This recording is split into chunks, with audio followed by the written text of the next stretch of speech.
tatanong ako sa'yo. Ngayon sasagot ako. Wala pa akong tanong. Wala akong sagot.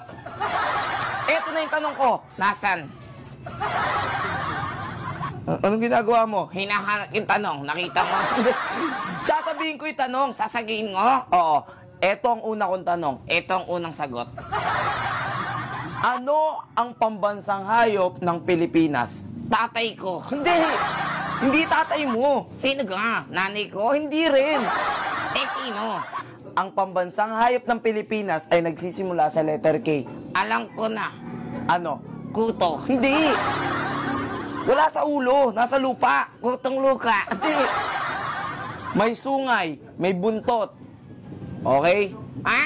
May sungay, may buntot at kulay itim. Dingon yung kuto.